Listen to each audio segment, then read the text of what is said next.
CM Ramesh గారు మన కోసం ఏం చేస్తారు, సుందరపు విజయ్ కుమార్ గారు ఏం చేస్తారు. నేను వారికి ఒకటే చెప్తాను, మీ అందరికీ హామీ ఇస్తున్నా, నేను పని చేస్తా, అందరి చేత పని చేయిస్తాను. మీకు యువత అందరూ పోయినసారి అమ్మ నాన్న లేని బిడ్డలమ్మా నాకు ఓటేయండి అమ్మా, ఒక ఛాన్స్ ఇవ్వండి అమ్మా, ఒకే ఒక ఛాన్స్ అంటే ఇచ్చారు.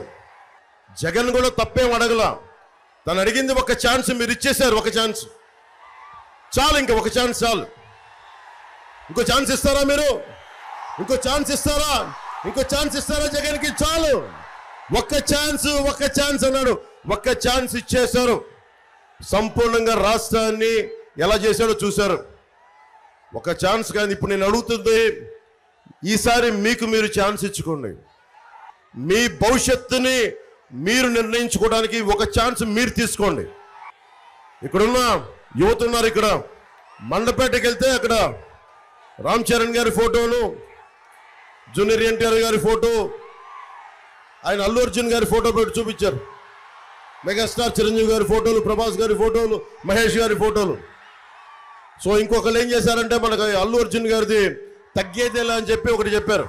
సరే సంతోషం, యువత పట్టుకొని తగ్గేదేలా అంటే చెప్పా.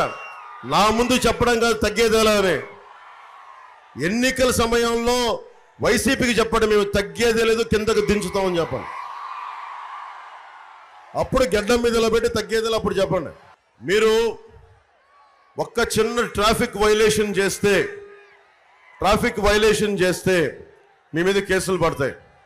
ఒక చిన్నపాటి ఒక అధికారి మీద ఏదన్నా ట్రాఫిక్కి మనకి 1 వేలు వెళ్తే మీ మీద కేసులు పెడతారు.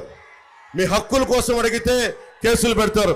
ఫీజు రీఎంబర్స్మెంట్ అని ఒక విద్యార్థి అడిగితే ఎమ్మెల్యే కొడతాడు. ఫీజు రీఎంబర్స్మెంట్, చదువుకోవడానికి మా కట్టిన ఫీజుని మాకు తిరిగి ఇవ్వడం నా హక్కు. అది ఇమ్మని అడిగితే ఎమ్మెల్యే కొడతాడు. గడపకి కార్యక్రమంలో ఎమ్మెల్యే శ్రీ కన్నబాబు రాజు గారిని ఒక యువకుడు ప్రశ్నించాడు, నాకు ఫీజు రీఎంబర్స్మెంట్ రాలేదు అంటే అతను కొట్టాడు. లేఅవుట్ వేస్తే ఎవరు లేఅవుట్ వేసుకోవాలన్నా, భూములు మరి మనకి బిల్డింగ్ కట్టాలన్నా వైసీపీ వాళ్ళకి లంచాలు ఇవ్వాలి.